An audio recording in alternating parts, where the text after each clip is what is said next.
Hey, what's going on, guys? It's your boy Tez back at you with another Eden Zero breakdown, discussion, review, whatever you like to call this. Like always, if you haven't already, subscribe for the one time.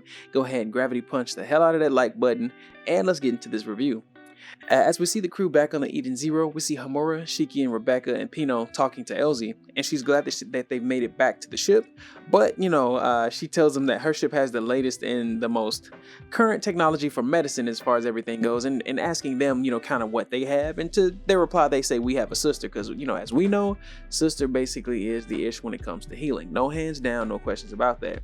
But moreover, Hamura is very grateful that she saved them, to which Elsie tells her not to thank her, but actually thank Gowan and Hyoga, who were the ones who did actually help save her. She and Rebecca tell her how surprised they were at Justice, being that he was so very powerful, and Pino gives the full description of the legion that he belongs to, again, the Interstellar Union Army Special Forces, and all that good stuff, to which Happy kind of, brings the question, is that such a big deal? To which Elsie does say that, yes, that would be a very big deal, because those 6 individuals are in a class all their own as far as the government goes, and that their power rivals, I'm not sure this wasn't the official translation, so the actual translation of what the name was that I got. If one of y'all says some silly ass name, this whole class is gonna feel my wrath. Was the 6 Orcation Galactica. Son of a... You done messed up, Aaron! Which we may find out what that really is once the when the official scans drop. So don't butcher your boy too bad. I'm just giving y'all what I got. So Gowan and Hyoga stating that they're very helpful for normal space voyagers, but to them they're kind of trouble, which Elsie does apologize for them being targeted as enemies, which Shiki just laughs it off. She tells them that they will continue to pursue Ziggy, as he was right that he actually was in the IO cosmos, as he had told her all along. Laguna stands in the back looking on as he asks aloud if they knew Elsie, which Rebecca tells him it's kind of a long story. And then, he says he sees why they picked a fight with Drac and Joe, which Wise steps in to say that had nothing to do with it, that the fight was their fight, emphasis on their fight. And as Laguna walks away to say aloud they could have teamed up to fight him, but, he doesn't get them at all. Like, they're just weird to him. And Wise, kind of annoyed, asks how long is he going to be on the ship? And while Laguna walks away thinking to himself, until he accomplishes his goal, until then he will keep playing his part, the part of a man with no goal, which I kind of don't get, but he's really mysterious. Like, I know he has more behind his motives as to why he's still on the Eden Zero. He told us one thing in the beginning, but I'm pretty sure that's not all the way it. But later, we'll discover what that is.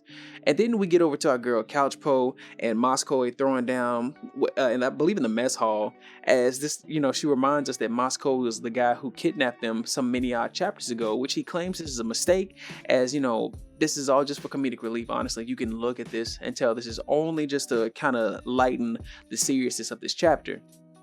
And, to somewhat odds end becomes, as she's taking notice of how Moscow scarfs his food down. Like, Couchpo kind of, she likes the fact that, can't nobody be this evil.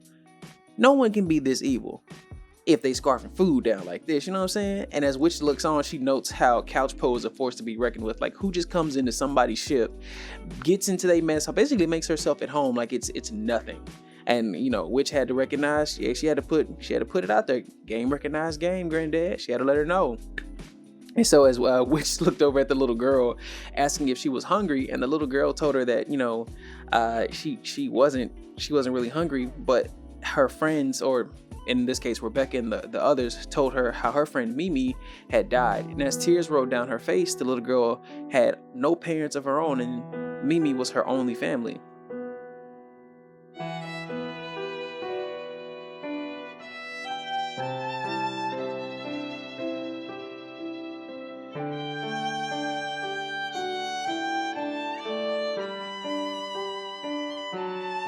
No, God! No, God, please, no! No! No! No! Witch asks her what her name was, and she responds with Aruna. Actually, that's a nice little name. Never heard anything like that as far as the characters go. Which begins to tell Aruna that, they too had lost someone very special to them. She speaks of Hamura's master and the previous shining star, Valkyrie, who we found out we lost maybe back in the 40s or 50s as far as chapters go. She says they cried a lot just like she did, and if they never stopped crying that their friends in heaven would be sad. And that's when she asks if robots go to heaven, which she tells her yes, as their friend was a robot also.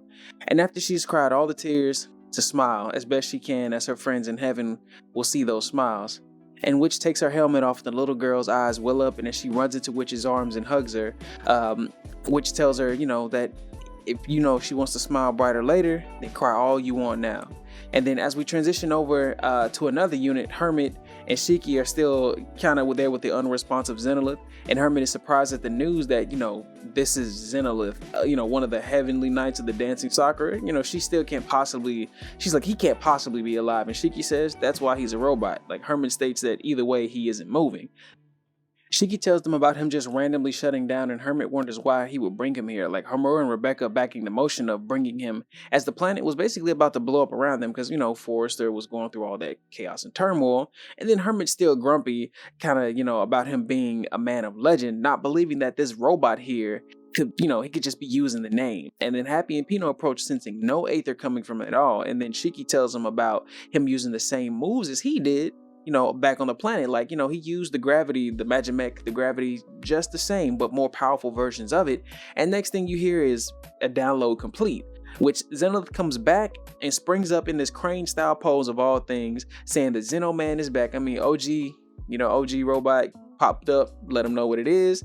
And, to everyone's surprise, he tooth and wonders where he is, looking around, kind of, praising Shiki for surviving basically all the destruction on Forrester, and points out Rebecca and Homura as two fresh fillies, kind of giving off this crazy Master Roshi vibe, which is, I'm officially gonna coin him OGX, because that's just who he is. He's a really old person apparently in this whole cosmos, or this history of this thing, so he's just gonna be the OG.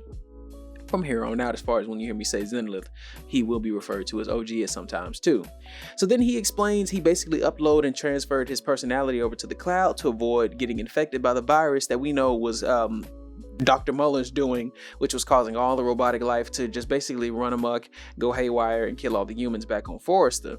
And it was kind of a failsafe. I'm like, all right, that makes sense. That completely makes sense to me as I read it. So, as Hermit asks who he is, he asks, did you not get informed by Shiki, by the boy? And, to him, brushing it off, he made contact because he had a favor to ask of Ziggy's apprentice, as if, it's something only that he can do, as Shiki looks kind of seriously.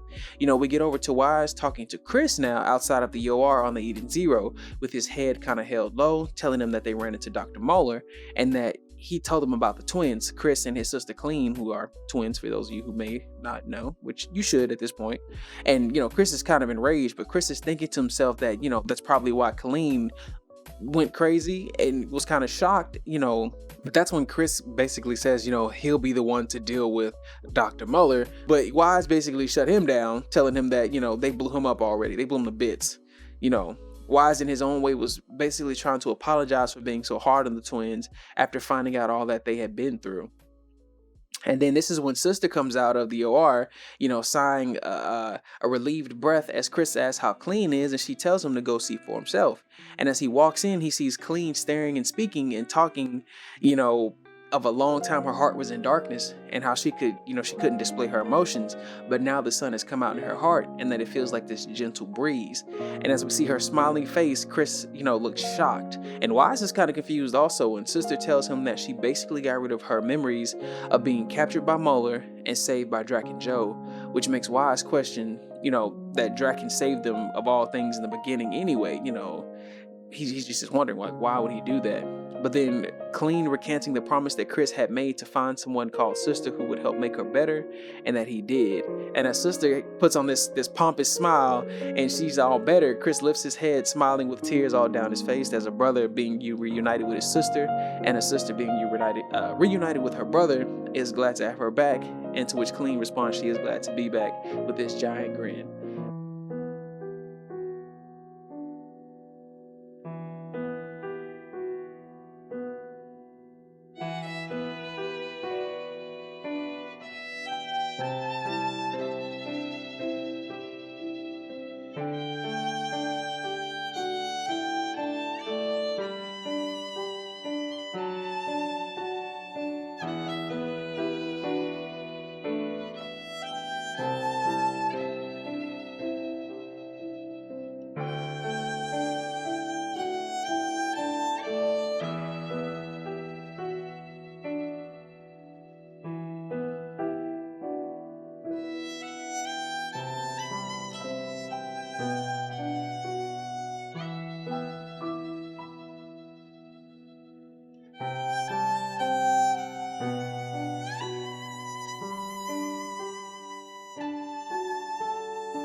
Now, guys, I don't know about you, but this chapter was really good.